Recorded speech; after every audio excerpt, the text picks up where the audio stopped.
కొన్ని నగ్న సత్యాల్ని ఇన్ని రోజులు అందరికీ తెలిసినా కూడా అందరికీ తెలిసిన దాంట్లలో కొన్ని కొత్త విషయాల్ని మాట్లాడడానికి మేము ముందు వచ్చాను. అంతకన్నా ముందుగా బీజేపీ గురించి నేను మాట్లాడబోయేది.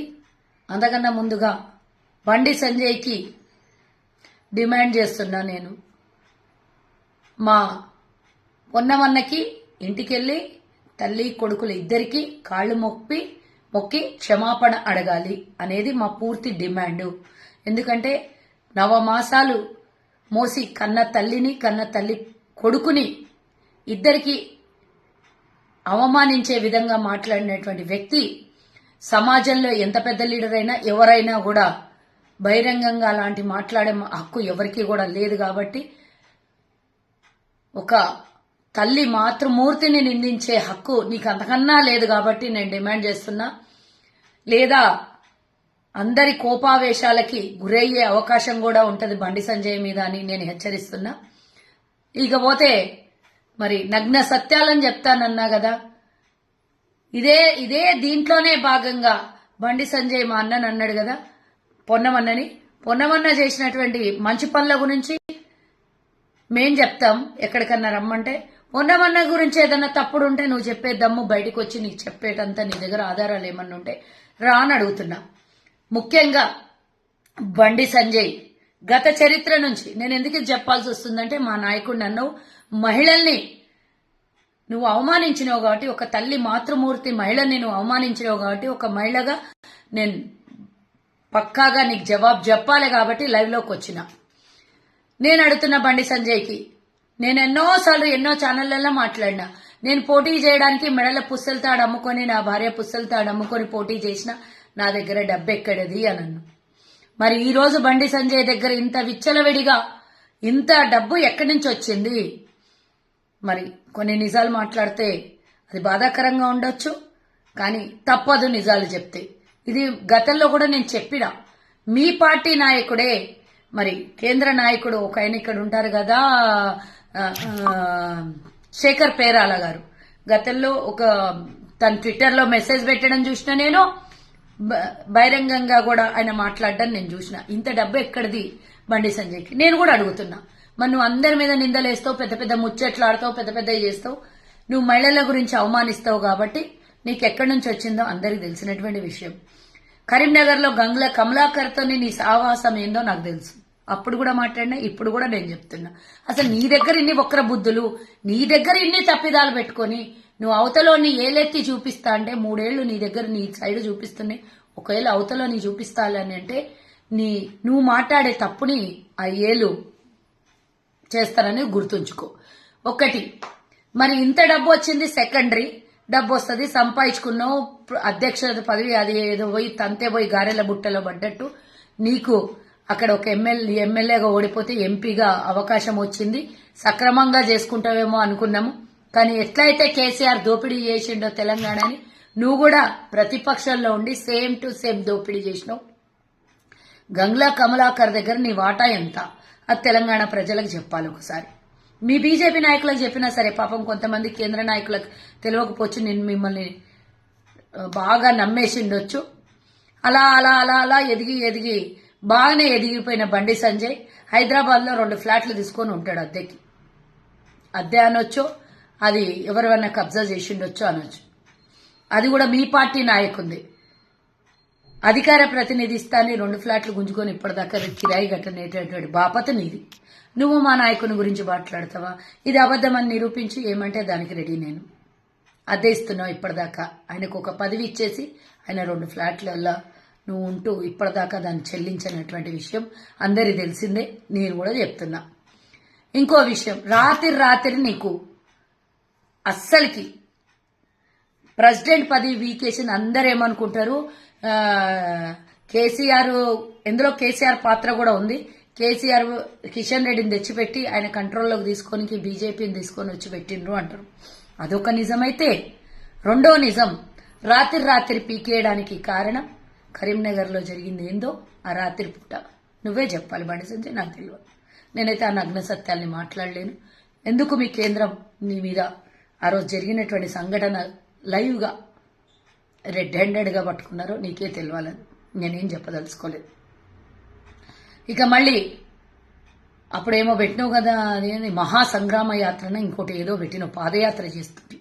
ఆ పాదయాత్రలో భాగంగా నువ్వు చేసినప్పుడు ఏం సంగ్రామ యాత్ర చేసినావో నాకు తెలియదు, ఎవరి మీద దండయాత్ర చేసినావో అదైతే తెలుసు. అన్ని రోజులు సంగ్రామ యాత్రలో ఏం జరిగిందో ఇక మహిళలకు అన్నావు కాబట్టి నేను ఆ మాట నేను అనలేను. కానీ నువ్వేం చేస్తుంటావో తెర వెనకాల అందరికీ తెలిసిన విషయం, నేను మాట్లాడదలుచుకోలేదు అని అంటున్నా, అర్థం చేసుకోండి. ఆ తర్వాత ఇప్పటిదాకా ఇది ఒక ఎత్తు అయితే నువ్వు మా మాతృమూర్తిని తిట్టినందుకు నీకు ఇవన్నీ అనాల్సి వస్తుంది, లేకపోతే నాకు అవసరం లేదు నిన్ను అనడం. ఎవరి వ్యక్తిగత విషయాల్ని నేను మాట్లాడదలుచుకోలేదు. కానీ ఎందుకు మాట్లాడుతున్నా అంటే నువ్వు ఒక తల్లిని అన్నావు, అవమానించినావు కాబట్టి నువ్వు ఆ తల్లిని ఆ మహిళల్ని నువ్వు గౌరవించవు అనే విధం ఎలాంటిదో నీ దుర్బుద్ధి ఎలాంటిదో నేను చెప్పదలుచుకొని చెప్పిన నీకు. ఈ నిజాలన్నీ ప్రజలకు తెలియకపోవచ్చు, తెలియాలి, తెలిసి తీరాలి. ఎందుకంటే ఇలాంటి ముసుగులలో రాజకీయ ముసుగులలో చేసేటటువంటి దోపిడీని ప్రజలు కూడా గమనించాలి.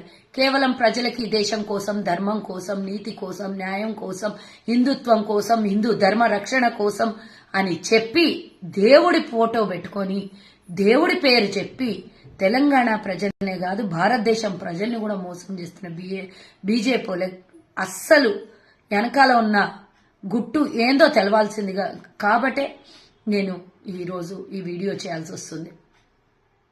రాజకీయానికి వస్తే కిషన్ రెడ్డి సంగతి మనకు తెలిసినటువంటి విషయమే.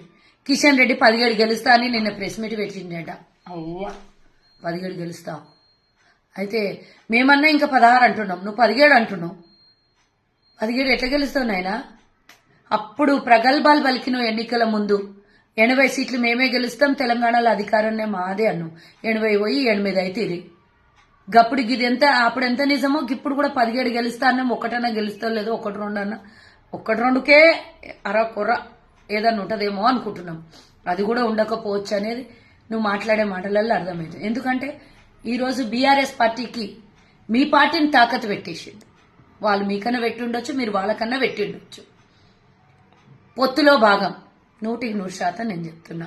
ఈరోజు నాగర్ కర్నూల్లో బీఆర్ఎస్ ఎంపీ ఈ పార్టీలో చేరుతాడు, ఆయనకే టికెట్ ఇస్తాడు. రేపు పొద్దున జైరాబాద్ ఎంపీ చేరుతాడు, ఆయనకే టికెట్ ఇస్తారు. ఎందుకు అంటే కేవలం ఒకళ్ళో ఇద్దరినో గెలిపించుకొని బీఆర్ఎస్ది ఒక గొంతు పార్లమెంట్లో ఉండాలి మాకు సపోర్టర్గా అనుకునే బీజేపీ ఇదంతా త్యాగం చేసుకుంటే వాళ్ళకి రేపు పొద్దున కేసులు కూడా ఉండనియకుండా మధ్యంతరంగా కిషన్ రెడ్డి వ్యవహారం నడిపిస్తాడు. ఇవన్నీ బీబీ పటేల్ పోతాడు, నాగర్ కర్నూలు ఆయన పోతాడు, ఇంకా చాలా మంది ఉన్నారు లిస్టులో. ఈ 4 సిట్టింగ్ ఎంపీలు కథం. అస్సలకి నిజం ఇంకో నగ్న సత్యం ఏంటంటే మరి కేటీ రామారావు సికింద్రాబాద్ పోటీ చేస్తాడంట.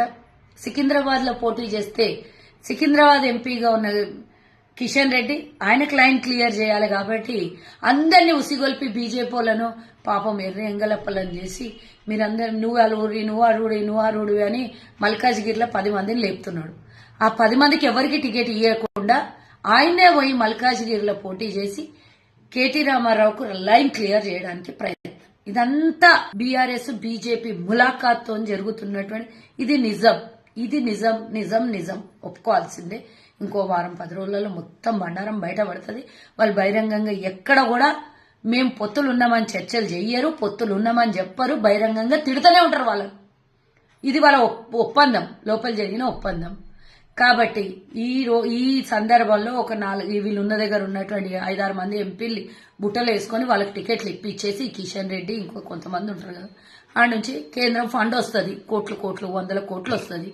ఆ ఫండ్ మింగేసి అందరి నెత్తి మీద శటగోపురం పెట్టి కథం పట్టిద్దామని అన్న సత్యం ఇదే. బీజేపీలు ఆడుతున్న డ్రామా ఇదే బీఆర్ఎస్ తోని కలుపుకొని. గత ఎన్నికల్లో కూడా ఏం జరిగిందో మనకు తెలుసు. బీఆర్ఎస్ చెప్పిన చోట్లల్లా డమ్మీ టికెట్లను ఇచ్చి కిషన్ రెడ్డి చేసింది ఏందో అందరికి తెలుసు. కేసీఆర్తో ఒప్పందం జరుపుకొని ఎన్ని డమ్మీ టికెట్లు ఇచ్చిండో, ఎన్ని వాళ్ళకి కావాలనుకున్న జాగాలో ఫేవర్ చేసిండో అందరూ తెలిసినటువంటి విషయమే. ఇది నేను చెప్తున్నా, ఇది నిజం. నిజం బీజేపీ గురించి ఇది నిజం. ఇంక ఎవరు ఒప్పుకున్నా ఒప్పుకోకపోయినా నాకు సంబంధం లేదు, నేను నిజాలే చెప్తున్నా ఇవన్నీ. ఇక రేపు రాబోయే కాలంలో జరిగేది బీజేపీ బీఆర్ఎస్ ఒప్పందం లోపల కేవలం కాంగ్రెస్ ని ఓడగొట్టాలి అనే ప్రయత్నంలో వీళ్ళు చేస్తున్నారు. కానీ మీ ఒప్పందం మేము బయట పెడతాం. ఇవన్నీ నిజాలు లోపల జరిగినాయి అన్ని మేము చెప్తాం. మీరు ఇద్దరు లోపల కలిసిపోయినాక మా నెత్తి మీద కాంగ్రెస్ నెత్తి మీద పాలు పోసి అభిషేకం చేస్తున్నట్టే అందరికి తెలుసు. తెలంగాణ ప్రజలైతే అంత గుడ్డిగా ఓటేయ్యరు. బరాబర్ తెలంగాణ ప్రజలకు తెలుస్తుంది బీఆర్ఎస్ బీజేపీ ఒకటే అని. ఇంతమందిని అలా కలిపి ఆ కోట్ల రూపాయలు తెచ్చుకొని వీళ్ళ ముఖాలకు కొట్టుకుందామనే ప్రయత్నంలో బీజేపీని తెలవకుండానే ఇక్కడ బొంద పెట్టేస్తారు. అది మాత్రం తథ్యము. ఇంకా బీఆర్ఎస్ కథ ఉన్న 7-8 మంది ఎంపీలు అంతా వీళ్ళ దగ్గరికి పోయినాక వాళ్ళది ఏం ఉండదు, మిగలదు. కేవలం ఒకళ్ళో ఇద్దరు గెలిచే ప్రయత్నంలో భాగంగానే సికింద్రాబాద్ కేటీఆర్ కి క్లియర్ చేసిస్తున్నాడు. ఇది మాత్రం మాకు తెలిసినటువంటి అంతర్గతంగా తెలిసినటువంటి నగ్న సత్యం. ఇదే జరగబోతుంది అనుకుందాం. మీది జరిగింది బయటికి తెలిసింది అని చెప్పి ఏమైనా మార్పులు చేర్పులు చేయొచ్చు. కానీ ఆ మార్పులు చేర్పుల వల్ల వీళ్ళ ఒప్పందం ఏమీ మారదు. ఈ ఒప్పందం లాగానే ఉంటది. కవితను రక్షించడం కోసం కేటీఆర్ కేసీఆర్ కి రేవంత్ రెడ్డి గారు జైల్లో వేయకుండా రక్షించడం కోసం లోపాయికార రేవంత్ రెడ్డి గారు వీళ్ళిద్దరిని జైల్లో వేయడం కోసం అర్థమైందా? కేటీఆర్ ని కేసీఆర్ ని రేవంత్ రెడ్డి జైల్లో పెడతాడు. వీళ్ళని పెట్టిస్తారు తెలంగాణలో చేసిన అవినీతికి. వీళ్ళందరినీ రక్షించుకోవాలంటే కేంద్రంతోనే ములాఖాత్ అయ్యి ఉండాలి. వాళ్ళు వస్తారు అని భ్రమలో ఉన్నారు కేంద్రంలో అధికారంలోకి. ఈసారి కాంగ్రెస్ వస్తుంది. మీరు ఏడికి పోయినా బతకరు అనేది కేసీఆర్ కేటీఆర్ కి హెచ్చరిస్తున్నాం, తెలియజేస్తున్నాం. కాంగ్రెస్ పార్టీ డెఫినెట్ గా అధికారంలోకి వస్తుంది. తెలంగాణలో 15 సీట్లు కేంద్రానికి ఇయ్యబోతున్నాం. ఈ రోజు ప్రజలు ఇది గమనించాల్సిందిగా కోరుతున్నా. ఇక వీళ్ళ లోపల జరిగేదంతా చెప్పిన ఇక ఇండైరెక్ట్లీ నేను చెప్పదలుచుకోలేదు. అది ఏం జరిగిందో, ఎందుకు రాత్రి తీసేసారో పాదయాత్ర సమయంలో. మరి ఇప్పుడు విజయ సంకల్ప యాత్ర అని తిరుగుతున్నారు. విజయ సంకల్ప యాత్రనా లేకపోతే విముక్తి యాత్రనా బీజేపీకి అనేది ఒక్కసారి మీరు తెలుసుకోవాల్సినటువంటి అవసరం ఉన్నది. ఇక మీకైతే ఇక్కడ మోకాలు లేవు. నేను ఈ సందర్భాన్ని నేను ఈరోజు మీ దగ్గర వ్యక్తపరుస్తున్నా. మిగతాది మళ్ళీ మాట్లాడుకోవడానికి చాలా అవకాశాలు ఉన్నాయి కాబట్టి దయచేసి బీజేపీ బీఆర్ఎస్ ఒకటి అని తెలంగాణ ప్రజలు గమనించాలి. వాళ్ళు రాముణ్ణి పెట్టుకొని వచ్చినా, సీతమ్మ లేకుండా రాముణ్ణి పెట్టుకొని వచ్చినా, ఇంకా ఏమి అబద్దాలు చెప్పి మన సెంటిమెంట్ మీద ఆడుకోవాలని ప్రయత్నం చేసినా వాళ్ళిద్దరు ఒకటే. న్యాయం కోసం పోరాటం చేస్తున్న తెలంగాణ కాంగ్రెస్ లో ప్రజల పక్షాన నిలబడి రాత్రింబవళ్లు ఈ రోజు జరిగిన అవినీతి మీద మేము పోరాటం చేస్తున్నాము. కేసీఆర్ చేసిన అవినీతి మీద మళ్లీ వాళ్ళని రక్షించడం కోసం బీజేపీ తలుపులు తెరిచి కూసున్నది వాళ్ళ కోసం. దయచేసి మళ్లీ కేసీఆర్ చేసిన మోసాన్ని మనం బీజేపీ చేతిలో పెట్టి మనం తెలంగాణ నష్టపోదామా ఒక్కసారి ఆలోచించుకోండి తెలంగాణ ప్రజలు.